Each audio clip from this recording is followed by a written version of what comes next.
সাথে না মিথ্যে কথা বলেছি একটু। আব্বুকে না এখন কিছু বলিনি পরে। আসলে কি জানো তো, আমার না মাঝে মাঝে তোমাকে নিয়ে একটু সন্দেহ হয়।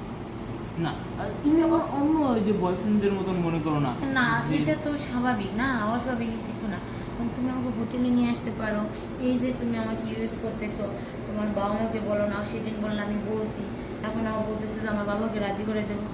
আমার না কেমন কেমন একটা লাগে। শুনো, তুমি শুধু শুধু বাজে টেনশন করতেছো, কিছুই হবে না।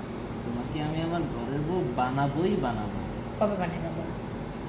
আচ্ছা, আর 3টা দিন সময় দাও। এই 3 দিনের ভিতরে আমি বাবাকে যেভাবেই হোক সত্যি? হ্যাঁ। 3 দিন পর তো আবার উল্টো পাল্টা কিছু হইব না? না পাগল, কি যে বলো না, 3টা দিনে কিচ্ছু হবে না। আচ্ছা যাই হোক, আমরা যে হোটেলে আসি, মানে আমাদের মাঝে মাঝে সবাই বলে তুই কই যাস কই যাস, আমি কি বলি জানো? কি বলো? আমি বলি যে আমি কোচিংয়ে যাই, আমি তো লেখাপড়া করি তাই না? হ্যাঁ। আমি যদি কোচিং না করি, ঠিক মতো লেখাপড়া দিই, মন না দিই, আমার লেখাপড়া হবে কীভাবে? আমি সামনে দিয়ে কীভাবে এগিয়ে যাবো? হ্যাঁ। আমাকে আমার বাবা মা কী বলে জানো? যে তোর যখন ছুটির টাইম হয়ে যায়, আমরা তো জানি তোর কয়টা বাজে ছুটি হয়, হ্যাঁ। তুই 2 ঘন্টা 3 ঘন্টা 4 ঘন্টা পর পর আসিস, তুই কোথায় যাস? আমি সেদিন পূর্ব পাড়ার ওই আবুল মিয়া আমাকে বললো যে আপনার মেয়েকে দেখলাম অমুক হোটেলের সামনে। এগুলো না আমার ভয় লাগে জানো, যখন বাবা মাকে এইভাবে বলে কাউ। তো আমি চাই যে তুমি এটা দ্রুত করো, কেউ যেন না বুঝতে পারে তোমার আমার ব্যাপারে। হ্যাঁ, এতদিন যেহেতু কেউ জানতে পারেনি, এই 2 দিনের আর কেউ জানবে না। তোমাকে এবারে বউ বানিয়ে তারপর সবাইকে জানবে। লক্ষ্মী সোনা। বলু বলু বলু, মুয়া, মুয়া। আসলে না, তোমার মতো ছেলে হয় না, তোমার মতো স্বামী যে পাবে সে ধন্য হয়ে যাবে। সত্যি বলতেছো? হ্যাঁ। নাকি আমাকে বিয়ে করার জন্য পাম দিচ্ছ কোনটা? আমি তোমার জন্য এত মানে সব দিক দিয়ে স্যাক্রিফাইস করি, এত ঝামেলা আমার সহ্য করতে হয়, আমি তোমাকে পাম দিচ্ছি তাই না? না না না, আমি লক্ষ্মী থেকে একটু মজা করলাম, তুমি কি রাগ করেছো? না, তুমি বলো তো, দিন শেষে আমাকে তোমার কেমন লাগে? তুমি তো আমার লক্ষ্মী পরি, তুমি আমার আকাশের একটা পরি। দেখতে হবে না আমি কার? হ্যাঁ। আচ্ছা, শোনো না, আজকে কিন্তু আমাকে অনেকটা সময় দিতে হবে। আরে অনেকটা কি, তুমি চাইলে তো আমি সব দিয়ে দেবো। তুমি দেখো না, তুমি যখন যেটা চাও আমি সাথে সাথে তোমাকে দিয়ে দিই। হ্যাঁ, সেটাই তো। আমিও তো এটাই চাই।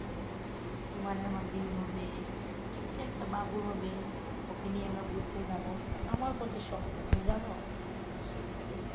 হ্যাঁ, কেন তোমার কি ইচ্ছা হয় না যে তোমার আমার বিয়ে হোক, বেবি হোক, ওকে নিয়ে আমরা ঘুরি, তোমার তো বাবা ডাকুক, আমাকে মা ডাকুক, এটা কি ইচ্ছা হয় না?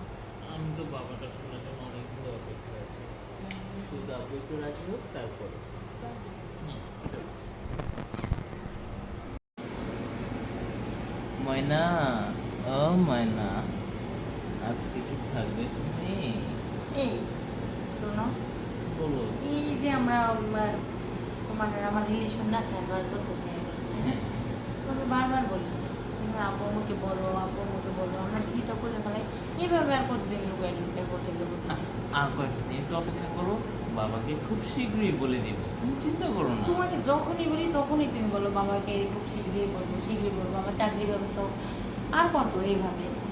দেখো, আমি তো বলতে তো চাই, কিন্তু বাবা যে রাগী মানুষ, একবার যদি শুনতে পারে আমাকে একবার কেটে নদীতে ভাসিয়ে দিবে। তাই বলে এরকম হোটেলে প্রতিদিন আমার আর ভালো লাগে না হোটেলে হোটেলে আসতে। না না, আমার লক্ষ্মী, আর অল্প কিছুদিন অপেক্ষা করো। এত বছর যেহেতু অপেক্ষা করতে পারছো, আর অল্প কয়েকদিন অপেক্ষা করো। ঠিক আছে, 5 বছর যেহেতু আমি অপেক্ষা করতে পারছি, আর হয়তো কয়টা দিন আমি তোমার জন্য অপেক্ষা করবো। তবে হ্যাঁ, তুমি আজকে বলছো, কিন্তু তুমি এই যে আবার যদি বলো যে আমি একটু, তুমি একটু অপেক্ষা করো অপেক্ষা করো, আমি বলবো আমার চাকরি হোক, আমি কিন্তু আর শুনবো না। না, এরপরে আর এমন হবে না, এরপরে শিওর তোমাকে আমার ঘরের বউ বানিয়ে নিয়ে যাবো।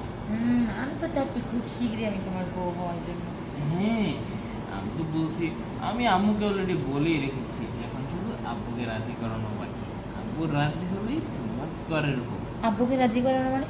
তুমি না সেদিন বললা যে আমার আব্বু আম্মুর কাছে তোমার কথা বলছি, তোমার ছবি দেখাইছি, আব্বু আম্মু বলছে যে তুই মেয়েটাকে নিয়ে আস, এখন বলতেছো যে আম্মুকে রাজি করাইছে আর আব্বুকে বলা বাকি? আসলে সত্যি কথা বলতে কি, সেদিন তোমার মন রক্ষা